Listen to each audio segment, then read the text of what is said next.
अस्सलाम वालेकुम नाजरीन, खास बात टीवी के साथ मैं आपका मेज़बान नईम चचराजी एक बार फिर आपकी खिदमत में हाजिर हूँ।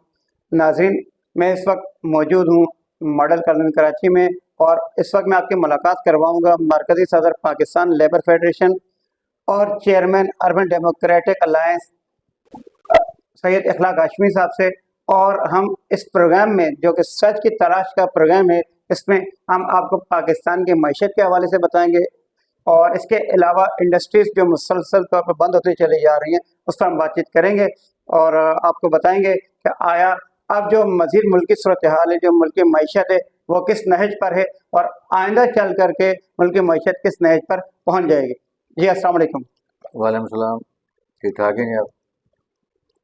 जी इखलाक भाई, ज़रा बताइएगा कि आप देख रहे हैं कि आए दिन मुसलसल जो इंडस्ट्री बंद होती चली जा रही हैं, और हाल में ही आपने देखा कि एक और इंडस्ट्री बंद हुई है, और लेबर के साथ भी बुरी तरीके से सलूक किया जाता है। आप इस हवाले से क्या कहना चाहेंगे? अब बिस्मिल्लाहिर्रहमानिर्रहीम। असल में आज बहुत ही मैंने सुबह ही पढ़ा है कि सितारा टेक्सटाइल जो मिल थी हमारी, बहुत बड़ा ग्रुप था ये, कि जो यहाँ बंद कर दी गई है ना। ये मैंने अभी नहीं कि सोशल मीडिया पर देखा है, तो मुझे नहीं कि हज़ारों उस पर हमारे जो लोग थे वो बेरोज़गार हो गए, और बहुत सी फैक्ट्रियाँ हैं जो कराची में बंद होती जा रही हैं, और बहुत से यानी कि जो ना बड़े बड़े यूनिट्स हैं जो बंद हो रहे हैं।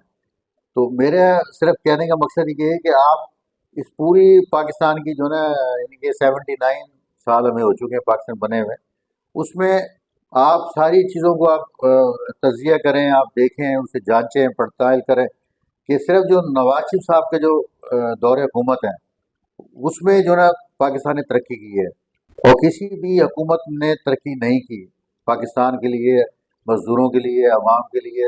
उस टाइम ये हालत थी कि पंजाब के अंदर सड़कें नहीं थी, तो उस मियाँ नवाज शरीफ के आने के बाद ये सब कुछ मामला, ये सारा तरक्की तरक्की सड़कों के जाल भी पीछे, और यूनियन काउंसिल तक जो है ना हेल्थ और एजुकेशन की जो है ना वो पॉलिसी बनाई गई, जो जिसके ऊपर हमारे गरीब लोगों को एजुकेशन भी दी गई।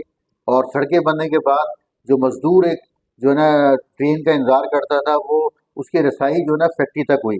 उसके बाद क्या हुआ कि उधर से गरीब का बच्चा जिसे जिसके किताबों के पैसे नहीं लिए जाते थे, दोपहर को खाना उसे फ्री मिलता था, यूनिफॉर्म फ्री मिलती थी, उसने वहाँ तरक्की की। और उसके बाद उस फैक्ट्री के अंदर की फैक्ट्रियों में गए, वहाँ से फिर पंजाब की जो लेबर जो लोग थे या मजदूर लोग थे, किसान थे, उन्होंने तरक्की की।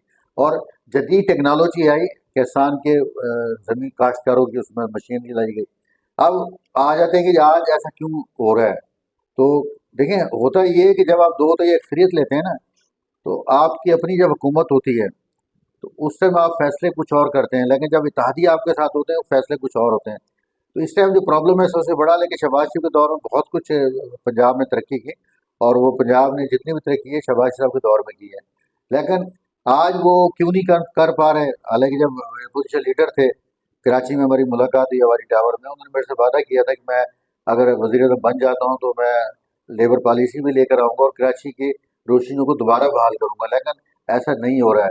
अच्छा, इसका सबसे बड़ा प्रॉब्लम ये हुआ कि एक तो हमने उन लोगों को वजारतें दी जो इस काबिल नहीं थे।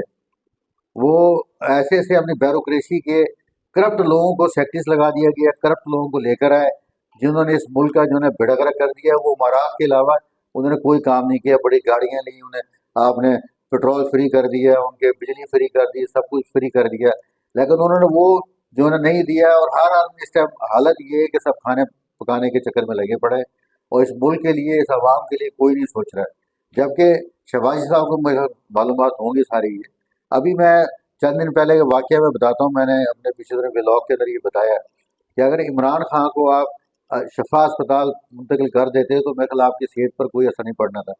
लेकिन उसे ना करने के बाद आज देखें, आज हालात, आज की डेट में एक यूनिवर्सिटी के अंदर जो ना एक हमारा आर्मी अफसर जाता है, वहाँ फड्डा शुरू होता है। और अब ये उधर जमात इस्लामी अपने लोगों को लेकर धरने, चारों सूबों में धरने लेके बैठे हैं। और अभी ये बड़ी खतरनाक एक मूवमेंट बनती जा रही है, जो कि हमारी गवर्नमेंट को नजर नहीं आ रही है। वो ये समझते हैं कि हम इसे दबा देंगे, लेकिन ऐसा नहीं, मुमकिन नहीं है अभी। क्योंकि एक आम इंसान की भी रसाई जो है ना सोशल मीडिया और टेक्नोलॉजी टेक्नोलॉजी इतनी जदीद हमारी हो गई कि उसे शाम को पता चल जाता है कि आज मुल्क में हमारे क्या हो रहा है। तो अभी मैंने पहले भी कहा था और आज फिर मैं कह रहा हूँ कि इसके अंदर मियाँ नवाज शरीफ साहब को अगर जो है ना फौरी तौर पे इन्होंने ये काबीना को छोटा नहीं किया, ब्यूरोक्रेसी को लगाम ना डाली, इनके अखराजात कम नहीं किए, इनके पेट्रोल बंद नहीं किए, इनकी बड़ी गाड़ियाँ इनसे ना छीनी। फिर हमारी बहन मरीम नवाज ने एक और जुल्म कर दिया कि असिस्टेंट कमिश्नर्स को डबल कैबिन 2-2 करोड़ की गाड़ी दे दी। अब वो अपनी वहाँ मनमानी कर रहे हैं। उधर जहाँ पैरा फोर्स बनाई थी, हालांकि उसका बड़ा अच्छा किरदार रहा है, बड़ा अच्छा काम है, लेकिन उस पैरा फोर्स के अंदर भी गंदे अंडों को शामिल कर दिया गया जिन्होंने हमारी हुकूमत के लिए वो बदामी बन रहे हैं। अच्छा, तीसरे नंबर पे देखें, चारों सूबों की सूबाई जो असम्बलियाँ हैं, आज आप जो ना एक जगह छापा मारते, एक हमारी MP हैं भट्ट साहबा, जो है सलमा भट्ट मेरा नाम है जी। बड़ा अच्छा काम कर रही हैं, बेतहा अच्छा काम कर रही हैं, लेकिन आप इस निज़ाम को इसलिए ख़त्म नहीं कर सकते कि वो दोबारा ज़मानत पे आ जाता है बंदा दूसरे दिन। अब होना ये चाहिए था कि आप अपनी असम्बली से ये जो मिलावट करते हैं, जो लोगों की डायरेक्ट ज़िंदगी से खेल रहे हैं, दूध केमिकल से बना रहे हैं, घी हड्डियों से बना रहे हैं, इनके लिए कम से कम आप देखें जिन मुल्कों में इनके बारे में सजाए मौत दी जाती है ना, क्या कानून है, वहाँ ये काम नहीं होता है। चाइना के अंदर जो तरक्की हुई है, उन्होंने बड़े बड़े बैरोक्रेट और बड़े बड़े आर्मी जनरलों को फांसी दे दी, उसके बाद वहाँ पे ईमानदारी के और तरक्की की उन मुल्कों ने। आज हमारे यहाँ ऐसा नहीं हो रहा है, जो ना ये हम कानून कौन सा बनाते हैं, 27वीं तरमीम 28वीं तरमीम की तरफ हम आ रहे हैं, लेकिन आज तक हमने अवाम के लिए कोई कानून नहीं बनाया, जबकि अवाम के लिए हमें कानून बनाना चाहिए। कराची शहर के अंदर आप देखें कि जगह जगह जनाब होटल्स है, उसके अंदर जनाब हड्डियों का पता नहीं कौन कौन सा घी खिलाया जा रहा है पराठों में, केमिकल का दूध पिलाया जा रहा है, हेल्थ डिपार्टमेंट देखने के लिए नहीं मिलता, मेडिकल स्टोर्स के ऊपर जो है दवाइयाँ जाली बन रही हैं। अच्छा, आज आप फेसबुक उठा लें, फेसबुक के ऊपर आप जो ना हर्बल की आज नया स्टैंड चल चुका है। अच्छा, इतलात और इरशाद के हमारे वजीर जो आता तारण साहब जो है, उन्हें हमने कई दफ़ा रिक्वेस्ट की कि भाई मेहरबानी करें, ये नंगी तस्वीरें फेसबुक पे जो आ रही हैं, ये जो डॉक्टर उल्टे सीधे जनाब फेसबुक पे लगा रहे हैं, इसे कम से कम कंट्रोल कर लें। उधर हमारी IT की वजीर है, वो बड़ी तरक्की के जनाब इनके गीत गाती हैं, लेकिन मोबाइल कंपनी इस टाइम जो है ना वो एक माफिया बन चुका है, और वो खरबों रुपए मोबाइल कंपनियां कमा रही हैं।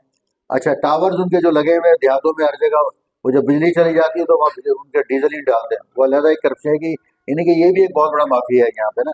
अब वो AC के कमरे में बैठ के, आज तक हमने उसे ना मुल्तान में कहीं देखा है टावर चेक करते हुए, ना कहीं किसी शहर में देखे उनके, एक तो माशाल्लाह वजन बहुत ज़्यादा है। तो मसला ये कि इस किस्म के जब आप वजीर बनाएंगे, 3 साल हमें हो चुके हैं, रेलवे का देखें हमारा बेड़ा गर्क हो गया, आए दिन जो ना ट्रेनें जो ना वो रीडेल हो रही हैं जो ना वहाँ पे। तो अब भाई आप वज़रा को चेंज कर दें, आप क्यों नहीं वज़रा को चेंज करते, आप कभी ना क्यों नहीं छोटा छोटा करते, आपके पास बड़े अच्छे जहनों के लोग हैं जो ब्यूरोक्रेसी से नहीं डरते, जो सेक्रेटरी से नहीं डरते, उन्हें आप लेकर आएँ।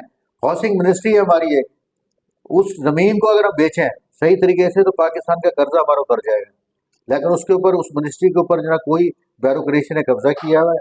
अगर कोई प्लाट वहाँ लेने चला जाए तो उसे कहेंगे जी हो नहीं सकता है क्योंकि हम ऑक्शन में जाएंगे, लेकिन अपनी मनमानी और पूरा उन्होंने ना लेने के हाउसिंग का जो डिपार्टमेंट से तबाह करके रख दिया है डायरेक्टर्स ने, इन लोगों ने, सारों ने।